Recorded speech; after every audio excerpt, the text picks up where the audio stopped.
Hello sir, my name is Chaitan Valmik Patil. Sir, तुमचं पूर्ण नाव काय आहे?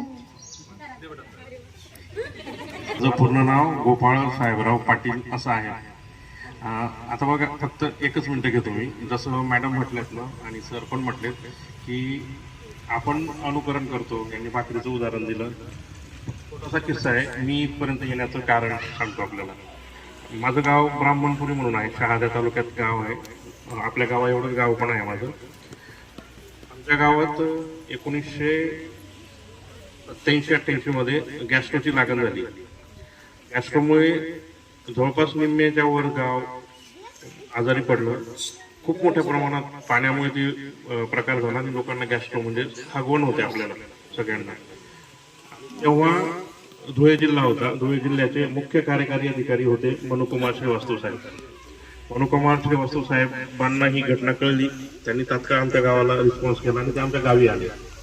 त्यावेळी आम्ही लहानच होतो. आपली जी मंडळी बसली ना, पहिली दुसरी असेल मी तेव्हा असंच आम्ही आमच्या शाळेवर सगळे टेंट लागलेले होते, लोकांना सलाईन्स चालल्या होत्या.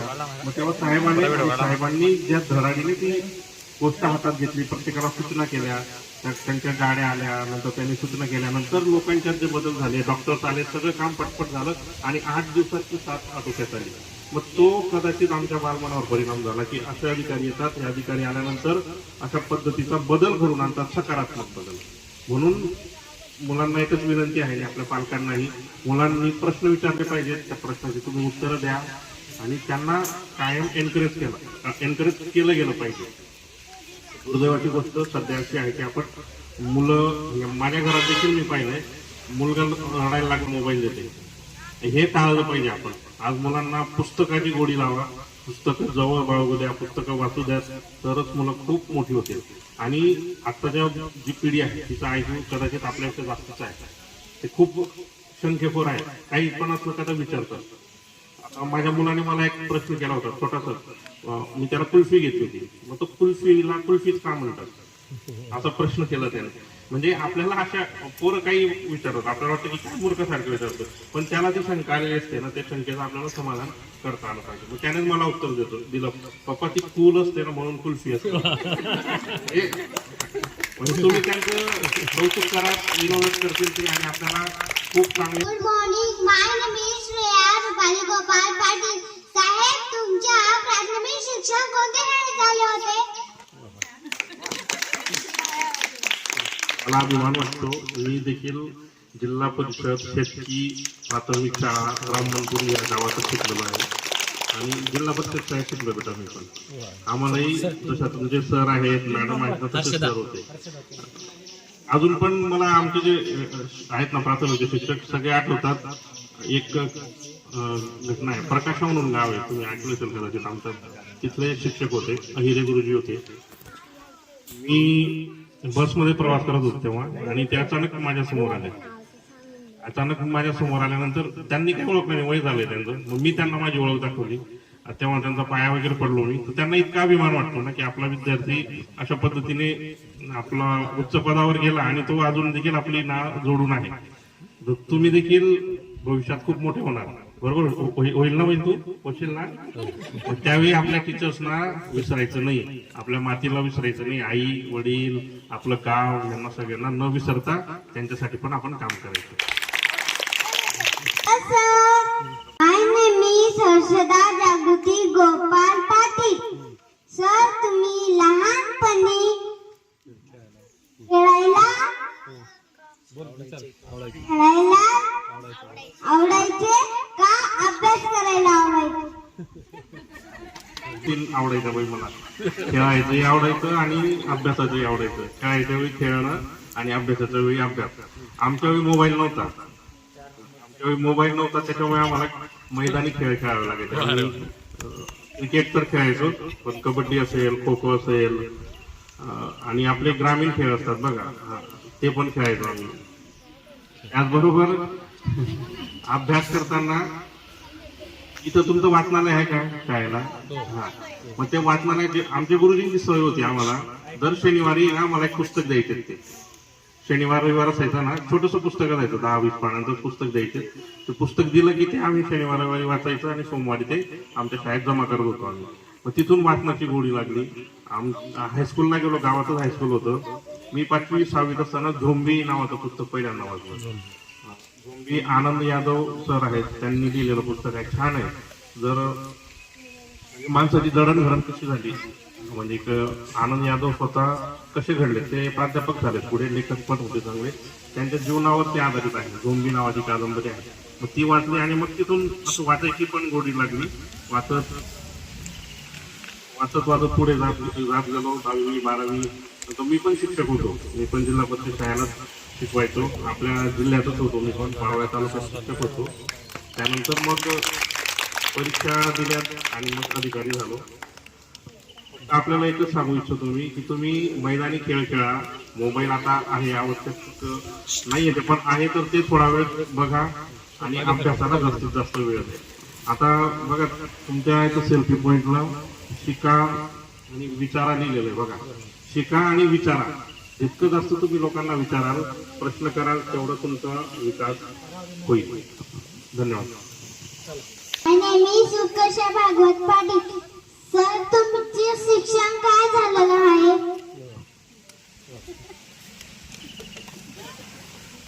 मी D.Ed केलंय. D.Ed नंतर BA केलं. MA पण केलंय मी. MA इंग्रजीतून केलंय. BA आणि MA मी मुक्त विद्यापीठातून शिक्षण घेतलंय. रेग्युलर कॉलेज काही करता आलं नाही. थोड्या घरच्या अडचणी होत्या, लवकर नोकरी लागली, त्याच्यामुळे पण मला उच्च शिक्षण कमी झालं. म्हणजे MA केलंय मी, परंतु माझी इच्छा सायन्समध्ये ग्रॅज्युएशन वगैरे करायची होती, पण ती काही करता आली नाही. परंतु शिक्षण शिकणं आणि शिक्षण यांचा जेव्हा आपण एकमेकांशी संबंध जोडतो ना, पुस्तकं वाचणं आणि ते पुस्तकं वाचल्यानंतर त्यातून आपण घेणं आणि ते प्रत्यक्षात अंमलबजावणी करणं, ह्या सगळ्यात महत्वाच्या गोष्टी. परंतु तुम्हाला जे शालेय शिक्षण आहे, तुमचा आता 1ली ते 4थी म्हणा, हा पाया आहे. हा पाया जर तुम्ही पक्का केला आणि पुढे त्यात तुमच्या आवडीच्या क्षेत्रात जे तुम्हाला आवडतं ना, आवडणारी गोष्ट करायची, ज्यात तुम्हाला इंटरेस्ट आहे ते वाचा, त्याच्यातला अतिशय उच्च ज्ञान तुम्ही घ्या आणि मग तुम्ही नक्कीच तुमच्या जे भविष्यातलं करिअर परस्यू करणार, म्हणजे जे करिअर तुम्ही करणार आहात त्याच्यात नक्कीच यशस्वी व्हाल. फक्त आता मुलं लहान आहेत, मुलांना आपण काही गोष्टी कळत नाही, तर पालकांची एक जबाबदारी अशी असते की आपण त्यांना काय दिलं पाहिजे, यांच्या पुढे काय आलं पाहिजे. पालकांची जबाबदारी म्हणजे मुलांच्या पुढे काय आलं पाहिजे, टीव्हीवर कोणती सिरियल चालते, काय चाललं पाहिजे टीव्हीवर, हे आपण निश्चित करा. काही गावं अशी आहेत, आपण पण पाहिलं असेल, तिथं भोंगा वाजतो, मोबाईल बंद होतात, मुलं अभ्यासाला लागतात. मग तसे जर इनिशिएटिव्ह आपण सगळ्यांनी गावात करायचा प्रयत्न केला. सुंदर गाव आहे तुमचं. आपल्या गावात मी दुसऱ्यांदा येतोय, ग्रामपंचायतीत आलो होतो मी आणि आता दुसऱ्यांदा येतोय. हे गाव खरंच म्हणजे दृष्ट लागण्याजोगी गाव आहे. आपण सगळ्यांनी जर मुलांनी जो आता मला प्रश्न केला त्याचं उत्तर, शिक्षणापेक्षा तुम्ही, शिक्षण तर आवश्यक आहे, पण ते घेताना आणि पुढच्या करिअरच्या दृष्टिकोनातून स्वतःला खूप मेहनत करायला लागेल तुम्हाला. जर तुम्ही शॉर्टकट अंगीकारला तर ते तुमचं यश आहे ते जास्त काळ टिकणारं नसतं. आता त्यामुळे आपण देखील तसं न करता मेहनत एक पेपर आहे. तुम्ही हुशार कमी असले तर चालतं. आणि मी समजा स्पर्धा परीक्षेचा तो एक मंत्र आहे, तुम्ही कमी हुशार असला पण तुम्ही मेहनती सरणार तर नक्कीच तुम्हाला यश मिळणार. मेहनत सगळ्यात महत्वाची आहे. हुशारी एक पार्ट आहे, परंतु त्याच्यापेक्षाही जास्त महत्वाचा शिस्त आणि मेहनत, ती जर असली तर आपण नक्कीच यशस्वी होतो. धन्यवाद. नमस्ते, आय एम तनुजा मीनाक्षी सतीश पवार. साहेब, शाळेत असताना आपण कसा अभ्यास करत होते? काय सांगावं तुला, तुम्हाला जो टीचरने जे रोज शिकवलेलं असतं ना, आमच्या काळात जास्त पुस्तकं नव्हती. रोजच्या रोज जे शिकवलं गेलंय ना ते वाचलं गेलं पाहिजे. जो होमवर्क दिलाय आपल्याला, तुम्हाला होमवर्क देतात ना मॅडम, सर देतात ना होमवर्क, टीचर देतात ना, तो होमवर्क रोजच्या रोज पूर्ण करायचा. आणि जे आपण शिकवलंय शाळेत आपल्या, ते रोजच्या रोज आपण वाचायचं. त्याच्यावर आपल्या मनात विचार करायचा की आज आपल्याला सरांनी काय शिकवलंय, बेरीज शिकवली असेल तर बेरीज कशी करतात. मग ते मनात जर आपण परत त्याचं मनन करत असलं तर ते सोपं होत जातं आपल्याला. अभ्यास बघा, तुमच्या प्रत्येकाची टेक्निक वेगवेगळी असते. असं नाही की मी कसा केला म्हणतो मी तसाच केला पाहिजे. फक्त तुम्ही जे रोज शिकवलंय ना त्याचं परत घरी गेल्यानंतर त्याचं वाचन करा, त्याच्यावरचे प्रश्न जे असतील त्या अभ्यासा, आणि याच्यात सातत्य जर ठेवलं, तुम्हाला मी आता मग कसं सांगितलं ना, सातत्य गरजेचं आहे आणि मेहनत करायची. सातत्य तुम्ही जर शिस्त तोडली, समजा 2 दिवस तुम्ही अभ्यासच नाही केला तर ज्या आधी शिकवलंय तुम्हाला ते कठीण वाटायला लागतं. त्यामुळे रोजच्या रोज अभ्यास आपण पूर्ण केला पाहिजे, ही माझी तुम्हाला विनंती राहील. Sir, good morning. My name is Tanishka Gayatri Satish sir. साहेब, आम्ही कोड्या करतो, तसं लहानपणी तुम्ही पण कोड्या करायचे का? बघा, सगळेच जण खोड्या करून मोठे झालेले आहेत. आमच्या खोड्या तर सांगणं उचित होणार नाही. काय असायचं ना, तेव्हा गावात एक शाळा असायची जिल्हा परिषदेची. सगळे मुलं तिथंच शिकणार, त्याच्यामुळे ते गावाचं वातावरण असायचं. तिथे एक दिवशी असायचं सगळ्यांची एकमेकांचे बॉन्ड असायचे, सगळ्यांचं नातं पक्क असायचं. मला माझ्या जिल्हा परिषद शाळेतले जे मित्र आहेत आज पण ते माझे अजून पण मित्रच आहेत. ते सगळे ज्यांच्यासोबत आम्ही खेळलोय, शिकलोय, आतापर्यंत आमच्या ह्या वयात येईपर्यंत आमची दोस्ती तशी घट्ट आणि पक्की आहे. खोड्या करत करतच मोठे होत गेलो आम्ही आणि आज इथवर आलो. Good morning. My name is Tanmay Ujjwala Prabhakar Thakur. साहेब, तुमच्या बालपणीचा एखादा गमतीदार प्रसंग आम्हाला सांगा. गमतीदार तसं काही झालं नाही माझ्यासोबत. फक्त आमच्या काळात काय होतं, म्हणजे आम्ही जेव्हा शिकायचो ना, शाळा सारवावी लागायची आम्हाला. शनिवारी, जसं आता तुम्ही शनिवारी सकाळची शाळा आहे ना, तर अख्खी शाळा सारवायला लागायची. गावात जायचो आम्ही, गावातून शेण गोळा करायचं. आमचं काम शेण गोळा करायचं आणि पाणी आणायचं असायचं, आणि मुली सारवायच्या शाळा. तेव्हाच तेवढ्या जमती झाल्यात, बस, बाकी काही नाही. Good morning. My name is Dheeraj ज्योतिष रमाकांत ठाकूर. साहेब, तुम्ही नोकरीची सुरुवात कधी केली?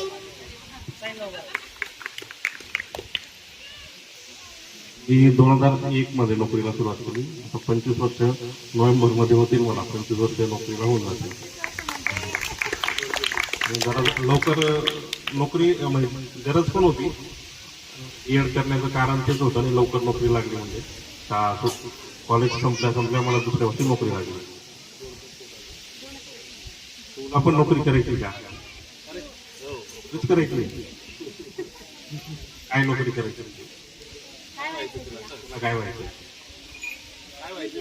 इंजिनियर व्हायचं. अरे वा, चांगला इंजिनियर हो. स्पेस मध्ये जाशील मग आपल्या भारताकडून. हॅलो साहेब, नमस्कार.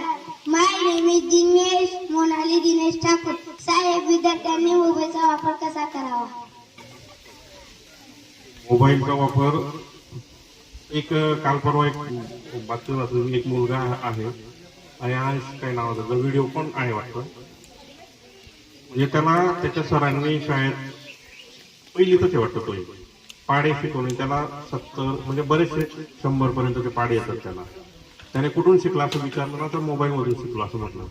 म्हणजे मोबाईल मधून आपल्याला काय आवश्यक आहे ते घ्या, अनावश्यक सोडू शकता. त्या मुलाने पाढे, नंतर जे जनरल नॉलेज आहे त्याच्याबद्दलची सगळी तयारी त्याने मोबाईलच्या माध्यमातूनच केलेली होती.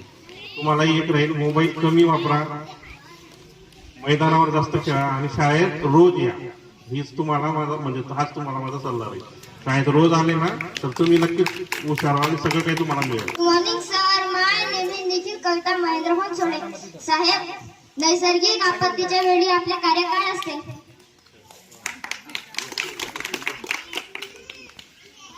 तालुका नैसर्गिक आपत्ती अधिकारी आहे मी. म्हणजे तालुक्यात कुठल्याही ठिकाणी नैसर्गिक आपत्ती आली तर तिच्या संदर्भात तिला प्रतिसाद देणं, प्रतिसाद दिल्यानंतर तिचं निराकरण करणं आणि त्या आपत्तीमुळे ज्या लोकांना बाधा झालेली आहे, काही अडचणी आलेल्या आहेत, तर त्यांचं पुनर्वसन करणं ही माझी जबाबदारी आहे.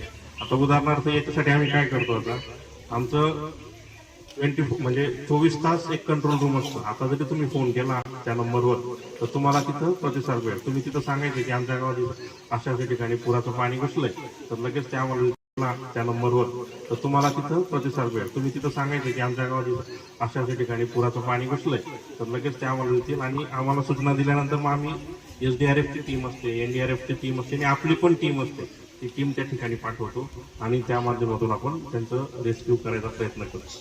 आता मागचा वर्ष सगळ्यांनी अनुभवलाय आपण सगळ्यांनी. मागच्या वर्षी पावसाचं प्रमाण खूपच जास्त होतं आणि आपत्तीचं प्रमाण देखील मोठ्या प्रमाणात होतं. मी काल सोनबर्डीला पण होतो. सोनबर्डी गावाचा पूर्ण संपर्क मागच्या वर्षी तुटलेला होता. तिथं पुनर्वसन झालेलं नाही त्या गावाचं. त्या गावातील 17-18 घर आहेत आणि जवळपास 60 मेंबर्स आहेत तिथली. त्या लोकांना काढण्यासाठी जे प्रयत्न झाले, आता तिथं पाणी इतकं होतं की लोकांना जाता येत नव्हतं, परंतु आमच्या टीमने प्रयत्न केले आणि त्यांना ट्रॅक्टर वगैरे आणून सगळ्यांना बाहेर काढलं होतं. आपत्ती ही सांगून येत नाही. आपत्तीचे प्रकार अनेकच आहेत, ती 12 महिने येऊ शकते. पण आपत्तीला आपण प्रतिसाद देणं, तिच्या प्रतिसादाच्यासाठी आपल्याला पूर्वतयारी करावी लागते. मग पूर्वतयारीच्या अनुषंगाने आम्ही दर मे मध्ये आमचं पण प्रशिक्षण असतं. त्याच्यात जाग म्हणजे कोणाला जर बाहेर काढायचं असेल, रेस्क्यू करायचं असेल तर कशा पद्धतीने दोर आहेत, इतर साहित्य आहेत, फायर एक्सटिंग्विशर आहेत, कसं वापर करायचा आहे सगळं ट्रेनिंग आम्हाला पण दिलं जातं. आणि मग ते आम्ही आमच्या खालच्या कर्मचाऱ्यांना देतो आणि जी किंवा ज्या स्वरूपाची आपत्ती असेल तिला तसा प्रतिसाद आपल्या माध्यमातून दिला जातो. एकदम जास्तीची असेल तर मग आपण NDRFला कॉल करत असतो की जिथं आपलं रीच नाही होऊ शकत, म्हणजे आपण तिथं पोहोचू शकत नाही, तिथे मग आपण मिलिटरीचे जे अधिकारी असतात त्यांची NDRF टीम असते, म्हणजे नॅशनल डिझास्टर मॅनेजमेंट टीम असते त्यांची. त्या टीमला आपण बोलून त्या लोकांची सुटका करून देतो. धन्यवाद. Hello sir, good morning. My name is Nandini Sonali Gopal Sahu. साहेब, विद्यार्थ्यांनी पर्यावरण रक्षणासाठी काय करायला हवे? आता सगळ्यात कळीचा मुद्दा झालाय. आता जे आपण अनुभवतोय, आता पाऊस आता 20 जून आहे, 20 जून पर्यंत पण पाऊस आला नाहीये. मग हा जो पर्यावरण वातावरणात जे बदल होत आहेत त्या बदलाच्या अनुषंगाने परिणाम आपल्याला दिसून राहिले. आपण मोठ्या प्रमाणात वातावरणाला हानी म्हणजे वृक्ष तोड होते, वृक्ष लागवड केली पाहिजे. आता तुम्हाला एकच विनंती राहील सगळ्यांना, जर पर्यावरणाचं जतन करायचं आहे तर तुम्ही फक्त झाडे लावा. आता यावर्षी आपण जवळपास 30 कोटी झाडं लावण्याचं शासनाचं उद्दिष्ट आहे. ते प्रत्येक आपण शाळांना, प्रत्येक आस्थापनेंना पण आपण देणार आहोत. पण वृक्ष लागवड करून ती जतन केली पाहिजे आपण. आता मी सरांना, मॅडमना, आमच्या सगळ्यांना विनंती करतो की प्रत्येक मुलाच्या नावाने एक झाड आपण लावावं. त्यांच्या घराजवळ लावा आणि ते जतन करून, ज्याचं झाड जतन होईल 5वी पर्यंत त्याला मी बक्षीस देईल माझ्याकडे. पहिलीतला जो आहे ना त्याने आता लावलं झाड आणि 5वीत मी जिथं कुठं असेल तिथून इथं येईल, बघेल की त्याचं झाड जगलंय की नाही, मग त्याला बक्षीस देईल मी. झाड लावणं एक गोष्ट आहे आणि ते जतन करणं सगळ्यात महत्वाचं आहे. आपण सगळे आहेत, आता गबाजी दादा आहेत, सगळेजण आहेत, यांनी त्यांच्या काळात झाडं बघितले असतील. काय होतं, आमराई असायच्या त्या काळात, आमराया होत्या, सगळंच काही होतं. पण ते म्हणजे जर झाड तोडलं तुम्ही विना परवानगी तर तो गुन्हा आहे, त्याच्यावर शिक्षा पण आहे. त्यामुळे कोणी झाड तोडत असेल तर मला सांगायचं. ठीक आहे. मी तेजस्विनी गुलाब पाटील. साहेब, तुमची आवडती व्यक्ती कोण? ती तुम्हाला का आवडते? माझी आवडती व्यक्ती माझी आई आहे. माझ्या आईचं नाव कल्पनाबाई आहे. 6वी शिकली ती पण म्हणजे दुर्दैवाने वडील माझे लवकर गेले, त्यामुळे त्यांनीच आम्हाला इथपर्यंत जे आलो यावेळी तिच्या पुण्याच्या जोरावरच आलो आहोत. तिने सगळं केलं. ती सगळ्यात आवडती व्यक्ती आहे. तीच मला, माझी टीकाकार पण ती जास्त आहे, टीका करते ती माझ्यावर.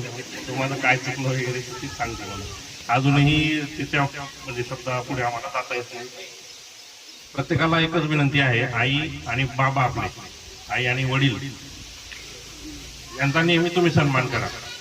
कारण की त्यांनी तुमच्यासाठी काय केलंय ना, हे जेव्हा तुम्ही आई बाबा होणार स्वतः तेव्हा तुम्हाला कळेल की त्यांनी आपल्यासाठी काय काय केलंय. त्यामुळे त्यांचा मान नेहमी तुम्ही राखा. त्यांचं जे तुमच्या जीवनात त्यांनी तुमच्यासाठी केलंय. त्यांनी जे मेहनत केली असेल, तुम्हाला वाटतं की आता रागवतात, वाईट बोलतात, पण ते तुमच्या चांगल्यासाठीच असतं सगळं काही. आपले आई वडील आपलं वाईट विचार करतील का बरं? सांगा बरं सगळ्यांनी, मुलांनी सांगा. पप्पा मम्मी वाईट विचार करतील का तुमचा? मग तुमचं चांगलं व्हावं असाच विचार करतील ना. तर मग तुम्ही तुमच्या जीवनात आई वडिलांना जे आवश्यक स्थान आहे मानाचं, ते नेहमीच दिलं पाहिजे. त्यांचा अपमान, त्यांच्या विरोधात बोलणं वगैरे तुम्ही नको करायला. ठीक आहे. मॉर्निंग. आय एम दिव्या ज्योती समाधान ठाकूर. साहेब, आमच्या शाळेसाठी आणि विद्यार्थ्यांसाठी आपला अनमोल संदेश काय देणार? तर संदेश एकच आहे, तुम्ही फक्त शिका. बघा आताच तुम्ही आता पहिली, दुसरी, तिसरी, चौथी, पाचवीत आहात सगळेजण.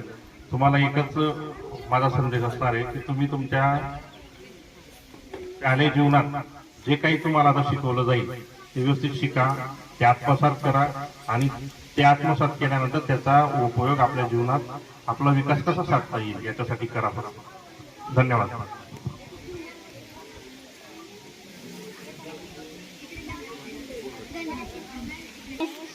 गार्गी उज्ज्वला सुरेश पाटील.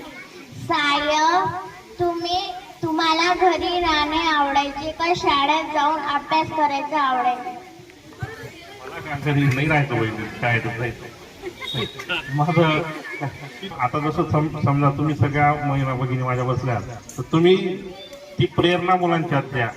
अशा पद्धतीच्या मुलांनी देखील आपल्या उज्ज्वल भविष्य तर आहेच त्यांचं सगळ्यांचं, फक्त त्यांना नीट मार्गदर्शन करणं आणि योग्य सवयी लावणं हे सगळ्यात महत्वाचं आहे. मी सगळ्या भगिनींना तीच विनंती करेन की त्यांनी आपल्या मुलांकडे मोबाईल पासून त्यांना लांब करा आणि फक्त त्यांचं शालेय शिक्षण आणि इतर अवांतर वाचन कसं होईल याकडे आपण कृपया लक्ष द्यावं. सगळे